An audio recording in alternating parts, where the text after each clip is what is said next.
কোরআনের মাহফিলে একজন বিএনপি নেতার বাধা, অতঃপর প্রতিবাদ করলেন মাওলানা আবরারুল হক আসিফ সাহেব। চলুন দেখে আসি আসল ঘটনাটি।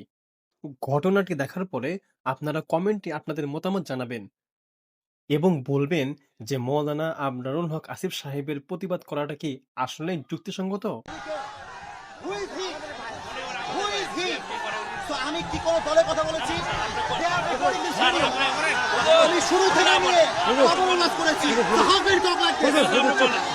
বিএনপি আমাকে ভালোবাসে, বিএনপি সবাই আমাকে ভালোবাসে, আমার প্রত্যেকটা বিএনপি মানুষ আমাকে ভালোবাসে।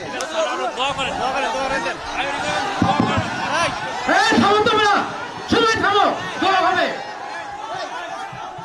দোয়া হবে, তোমরা থামো, বসো সবাই, সবাই বসো। আমি কি কোনো দলের নাম বলেছিলাম? কাউকে গালি দিয়েছিলাম? দাঁড়ান দাঁড়ান দাঁড়ান, আমার ভূমিকার কথা শুরু হয়েছিল 3.5 হাত মাটির কবর দিয়ে। যুবক ভাইরা বলো, আমি এতগুলো আয়াত বললাম। থামো, আচ্ছা থামেন থামেন থামেন উনি, আচ্ছা তোমরা থামো থামো থামো থামেন থামেন থামেন। প্রিয় ভাইয়েরা, আমরা কোনো মারামারি চাই না। আল্লাহর কোরআন দিয়ে আইন চলবে, এটা কোনো রাজনৈতিক কথা হইতে পারে? এটা মুসলমানদের কলিজার দাবি। আগামী সংসদ চলবে কোরআন দিয়ে। যেই বেড়াবাদর পেছন রাখতেও থাকবে না। যুবক ভাইয়েরা আমার, আপনারা বুঝবেন আপনাদের এলাকায় এটা। আমি কিছু বলবো না আজকে। তোমরা আমার সঙ্গে থাকবা তো ইনশাআল্লাহ? তোমরা আমার পক্ষে আছো তো ইনশাআল্লাহ? আবার দেখা হবে না সুবহানাল্লাহি ওয়া তাওয়াক্কালি ওয়া বাশশিরিল মুমিনিন। ইনশাআল্লাহ দেখা হবে ইনশাআল্লাহ।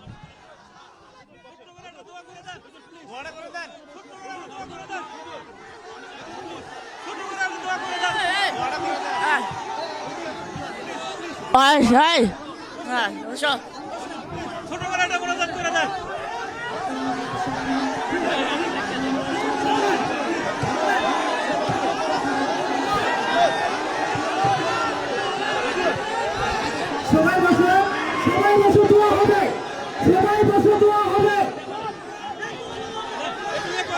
সবাই বসে, হুজুর দোয়া করবে। হ্যালো, আপনারা সবাই বসেন, দোয়া হবে, দোয়া হবে, দোয়া হবে, সবাই বসেন, দোয়া হবে, দোয়া হবে, দোয়া হবে।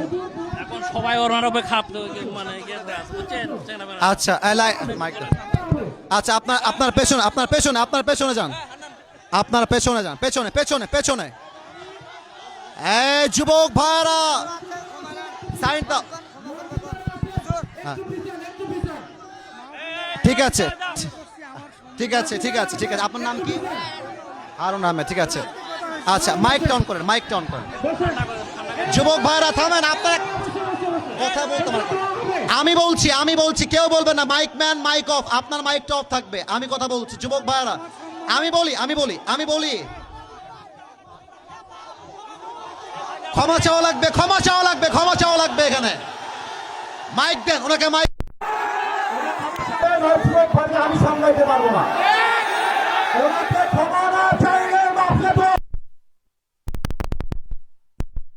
ছাড় দিয়ে দিয়ে এরা সাহস পেয়ে গিয়েছে। আসসালামু আলাইকুম।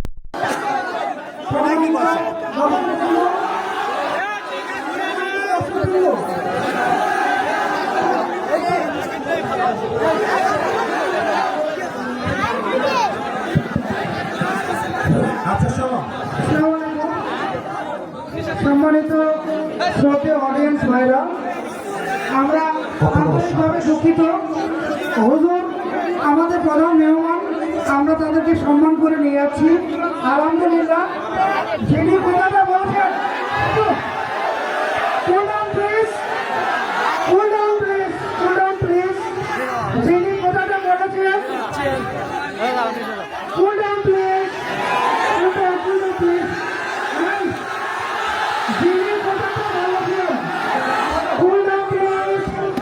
যিনি কথাটা বলেছেন, উনি আমাদের শ্রদ্ধেয় বড়াপা। ওনার পক্ষ থেকে আমরা সরি, ওনার পক্ষ থেকে সরি। আপনারা দেওয়া হবে। ঠিক আছে ঠিক আছে, উনি ক্ষমা চাইলে সমাধান হয়ে যাবে। উনি ক্ষমা চাইলে এই যুবক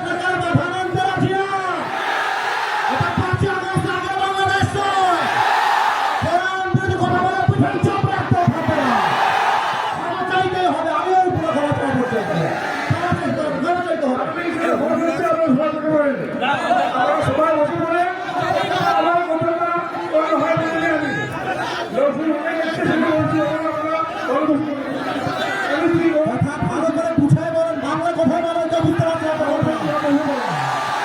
আপনি ভালোভাবে বলবেন, ক্ষমা চান সবার কাছে, ভালোভাবে ক্ষমা চান। আপনি কি আওয়ামী লীগ করেন? তা আপনি আওয়ামী লীগ না করলে আপনি কথা বললেন। আল্লাহ করে আইন যে আপনি কেন বলা দেবেন না আপনার এসে? আপনি সাহস কে দিয়েছে আপনাকে এইটা? আপনি যুবকদের চেনে, আপনি যুবকদেরকে আশ্চর্য কথা বগুড়ার মাঝে এইটা একটা উল্টা পাল্টা করে তার বাবার নাম ধরে দিব আমরা একেবারে। বসেন, পেছনে যান, আপনি বসেন, হারুন ভাই বসেন, আপনি হারুন ভাই বসেন, হারুন ভাই বসেন, ফারুক ভাই, হ্যাঁ ঠিক আছে যাবো। আমি বলি আমার লাস্ট কথা শোনো, ওই লোকের যে লজ্জা থাকে আজকের পর থেকে মাহফিলে বান করার সুযোগ পাবে না ইনশাআল্লাহ। আমার মাহফিল বলে কথা নয়, যদি কোনো মাহফিলে কেউ পাবে বাবার নাম তোমরা ঘুরাই দেবা ইনশাআল্লাহ। এবার শোনো, কমিটির ভাইরা অনেক পরিশ্রম করেছে, তোমরা আর কোনো মারামারিতে যেও না, আমি দোয়া করে উঠে যাচ্ছি, একটু থামো, দোয়া হবে। হ্যাঁ যুবক, তোমরা সাক্ষী দাও, আমি কোন দলের নাম বলেছি? কোন দলকে ভোট দেওয়ার কথা বলেছি? আমি জাস্ট বলেছি আল্লাহর জমিনে আইন যদি পাস করতে হয় ব্রিটিশ আইন নয়, আল্লাহর কোরআন দিয়ে আইন পাস করতে হবে। এই কথা যদি রাজনীতি হয়ে যায়, আপনার মাথায় টুপির কোনো নাম নাই, পাঞ্জাবির দরকার নাই, আপনি জিন্সের প্যান্ট পরে ঘুরে বেড়ান। সাবধান আব্বাজান, আমাদেরকে রাগায় দিবেন না আব্বাজান। আমি হয় বাঁচবো, থামো, আমি হয় বাঁচবো না হয় মরবো, বাট যতদিন বেঁচে আছি হকের কথা বলতে আপোষ করতে পারবো না। আমি 1.5 ঘন্টা যাবত ওয়াজ হয়েছে, রেকর্ড হয়েছে, কেউ যদি বলতে পারে আসিফ হুজুর একটা দলের নাম বলেছে, আমি জীবনে ওয়াজ করবো না। তোমরা বসে আছো, কোন দলের নাম বলছি? কোন দলকে ভোট দেওয়ার কথা বলছি? কোন নেতাকে অসম্মান করে কথা বলেছি? আমি জাস্ট বলেছি ধর্ম ইসলাম মুখে নয়, কাজে আমার মানতে হবে। আপনি খালি নামে বলবেন আমার নাম মোহাম্মদ, আর কাজে বলবেন ব্রিটিশ আইন চাই, মানুষের আইন চাই, এটা মুসলমানের পরিচয় হতে পারে না। অতএব আব্বাজান, আমি আপনাকে ভালোবেসে বললাম, আপনার মিডিয়া রেকর্ড হয়ে গেছে, এটা মিডিয়া রেকর্ড হয়ে গেছে, কালকে কিন্তু কোটি মানুষ দেখে ফেলবে এটা। এর জন্য কোথায় কি বলতে হয়, কতটুকু বলতে হয়, সাবধান হয়ে বলতে হবে এখানে। এটা 5 আগস্টের আগের বাংলাদেশ নয়, এটা 5 আগস্টের পরের বাংলাদেশ। আরে আমি তো শেখ হাসিনাকেই গুনি নাই, আপনি গুনবো কিসের জন্য? আমি কি করবেন আপনারা, আমাকে কি করবেন? আমার যুবক ভাইরা আমার সঙ্গে আছে, একটা চুলকে পায়া করতে পারবেন আমার এই মাটিতে।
যুবক ভাইরা ওদের বাপের নাম ভুলা দিবে। বাংলাদেশ চলবে আল্লাহ কোরআন দিয়ে। মুসলমানের দেশ এইটা, যে আগস্টের পর দেশটা স্বাধীন করেছি। এটা নাকি বিএনপির লোক? যদি কোনো বিএনপির লোক বলে আল্লাহ কোরআন দিয়ে দেশ চলবে না, এমন নেতা চাই যার কোরআন দিয়ে দেশ চালাতে চায়। আমরা এমন নেতা চাই যে নবীর আদর্শ মানতে চায়। আজকের পর থেকে লাস্ট কথা, লাস্ট কথা শোনো, বগুড়া বলে কথা নয়, যেখানে যেই নেতা বাধা দিবে জুতা পুরানে নামাই দেওয়া হবে। ঠিক আছে, ইনশাআল্লাহ।